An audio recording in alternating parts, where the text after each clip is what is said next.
overseas. And let me give you a couple of examples. First of all, the United States has the second highest corporate income tax rate in the world. If you're going to go move into a new community, you know, if you lived on 1st Street, you'd pay 1% in local taxes. If you lived on 20th Street, you'd pay 20% in local taxes. I bet all of you would be looking to live as close to 1st Street as possible. It's the same thing with multinational corporations. We have the second highest corporate tax rate in the world. That ships jobs overseas. Cap and trade.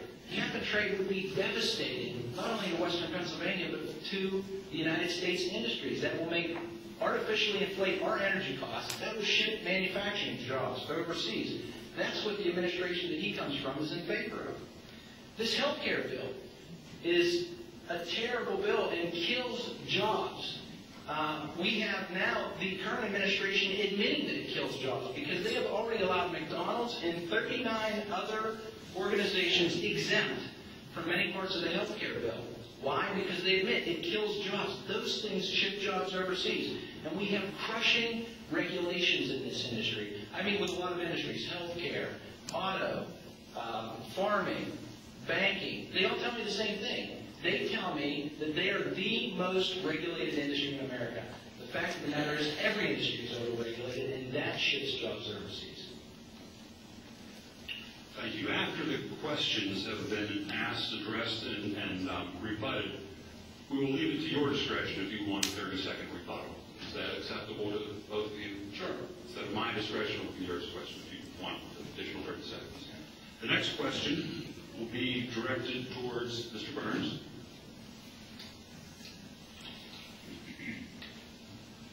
How do you believe the federal government will be able to help fund road projects in Pennsylvania, including the use of toll credits to help finance Route 219?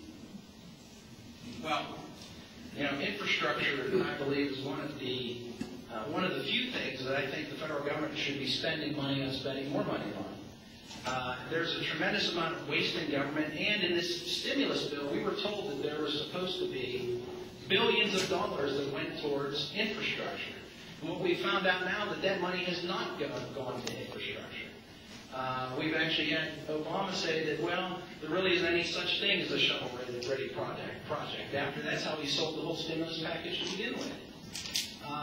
You know, in government, we're completely mixed up. Now, I believe that we've got to do everything we can to get the toll credits allowed so we can continue to build and advance the infrastructure here in this district. That's key. That's one of the key things to creating jobs here, is to improve the infrastructure in this district. And I'm completely in favor of that. But I think we need to look at some of that promised infrastructure money that was supposed to be in the stimulus package and get it done.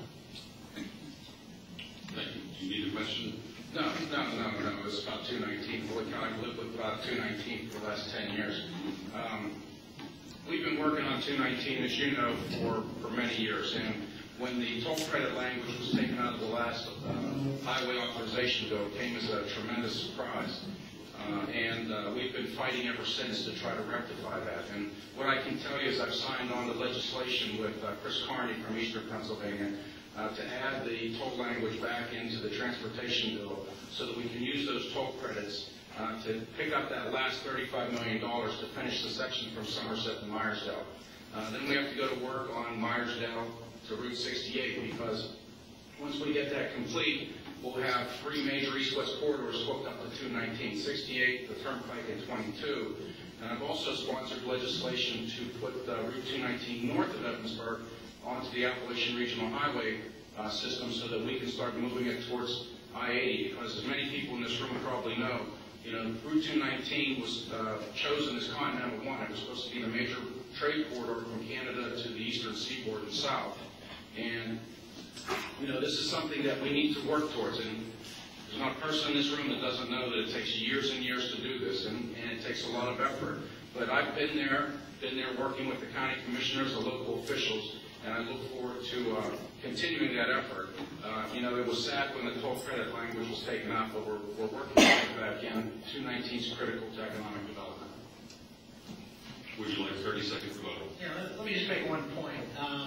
You know, he makes a couple of points. One, that we've been working on 219 for a very, very long time. He probably realizes that he will have to continue to work on that for a very long time. But what the inconsistency is that right before he introduced legislation to extend 219, he came out with a press release stating that he voted against Obama's infrastructure bill. We didn't have enough money for it. A few days later, he comes out and says we're going to introduce legislation for more infrastructure. So I'm not sure which side of this issue he sits on. Our next question is directed towards Congressman Fritz. What changes, if any, need to be implemented with federal taxes? Well, you know, there's been a big debate this year about the Bush tax cuts, and I actually signed on to a letter that was sent to the Speaker. I sent to the Speaker, Nancy Pelosi, before we adjourned, saying that we should debate these tax cuts. We need to talk about them.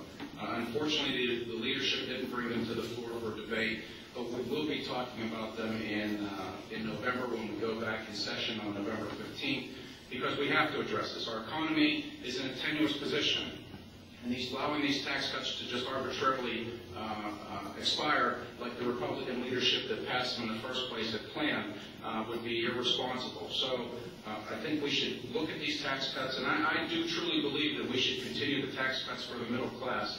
And it's really a tax cut for everyone, because it will be on all income, actually adjusted gross income up to $200,000 per individual, up to $250,000 per household. So everyone, and that's the adjusted gross income, that's not gross income. So everyone making that or more would get a tax cut.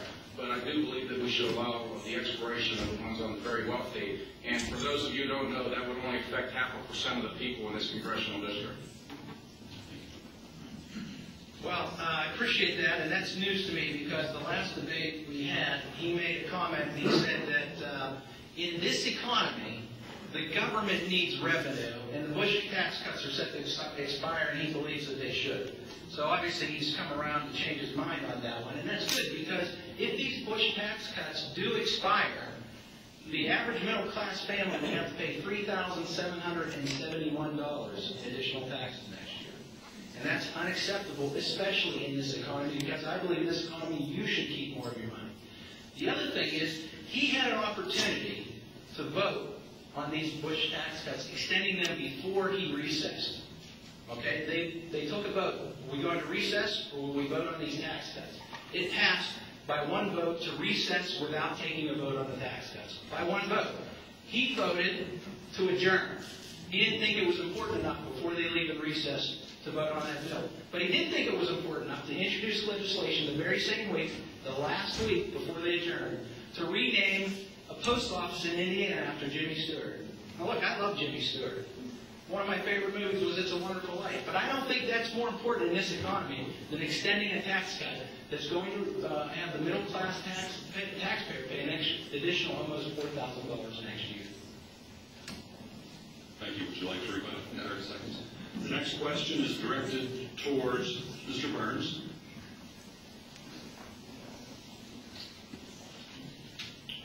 What do you believe should be the federal government's next step or program in improving the overall economy?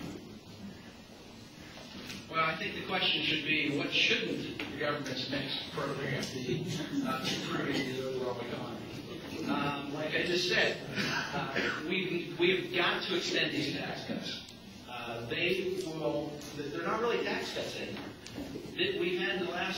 We've had this tax structure in place for the last 10 years. Any changes will be tax increases, and this economy would be a terrible thing. And I can tell you, when I meet with businesses all across this district, they tell me that this health care bill is going to either cost them jobs or possibly put them out of business. When we look at what the government can do, it's really what the government shouldn't do. They should be getting out of the way of business. We need to shrink the government. Good government is small government.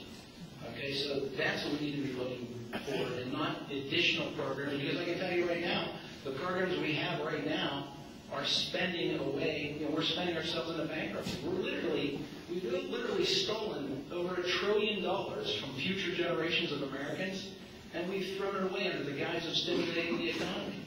And that hasn't worked. We passed the first stimulus, it didn't work. We passed the second stimulus, it didn't work. We passed the third, and it didn't work. So the matter is, the question is, what more should the government do? is what less should the government do? Well, what I can tell you, what we've done in Congress and what I supported and passed was the Small Business Jobs Act, which puts $30 billion more into low-interest loans through the 7A program through SBA.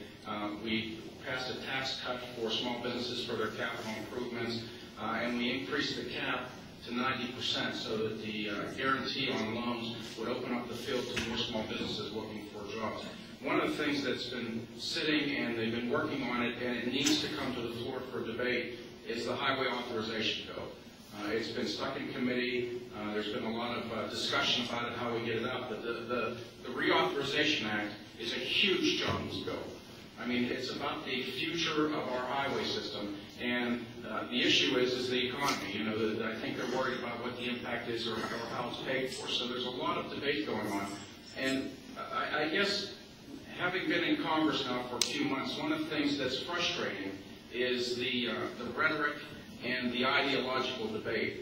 You know, to solve problems, it's just like your home.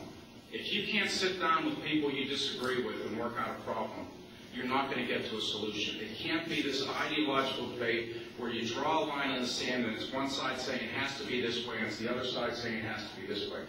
We have to work together to come up with solutions for our problems, because if we don't do it, and I don't like to say in a bipartisan way, it should be in a nonpartisan way. It shouldn't be about a Republican or Democrat. It should be about you people. It should be about how we move the country forward. And I think we can do that if we can get past all the rhetoric and the debate. So we did the SBA. The reauthorization has to come out, and we have to start talking to one another like human beings. Thank you, Mr. Burns. 30 seconds, if you wish. Our next question is directed to Congressman Fritz. Something that's been touched on a bit with cap-and-trade legislation, depending on the notion of man-made global warming. Where do you stand on this issue? Well, as you know, I campaigned against cap-and-trade. I do not support the cap-and-trade legislation. In fact, I'm very proud to say that I have support from all portions of the coal and the gas industry, from the mine workers to the coal suppliers to the Marcellus Shale gas drillers, all across the spectrum, because we sit down and we talk about things and we figure out what's the best way forward. What I can tell you is I sponsored legislation, or I'm co-sponsored legislation with Nikki Rahal from West Virginia to stop the EPA regulations from taking effect on January 1st this year. We're trying to put a 2-year delay on it so that industry has a chance to come to the table and figure out a solution so that they're not forced into it. You know, cap and trade, it's one thing that, you know, there's many people in this room that can agree on, is going to cost us jobs. And, you know, the energy industry in western Pennsylvania is really at the beginning of what could be the future of our economy. When you think about the coal reserves that we have, I was just at Consol Energy in Washington County, and I think it's their Bailey mine. They have about, I think they said 100 years of mining they could do in that coal seam. Just in the one mine. It's the largest mine in the country, or the largest mine in the world, underground mine. The Marcellus Shale gas is really starting to grow. Now, it's moving really fast, so there's a lot of things going on, and a lot of people are worried about it, so we have to do it the right way. But we have solar power up in Evansburg, or not solar, excuse me, wind power up in Evansburg. We have solar power down in Newstand, and if you look north of Pittsburgh, we have Westinghouse, which is nuclear energy. You know, they have 4,000 people working in that engineer center north of Pittsburgh. So Pennsylvania, which is where the first natural gas mine was drilled, where the first oil well was drilled, where the first nuclear power plant was built, could be the energy capital of the world again. And we need to work towards that. And it's about bringing industry, bringing agencies, and those of us in elected positions being at the table to figure out the solution.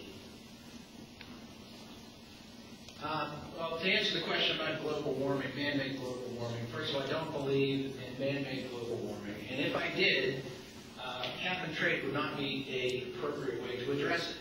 Because cap and trade will do a couple of things. It will increase artificially the energy costs that we pay here in the United States, but it will not do that anywhere else in the world.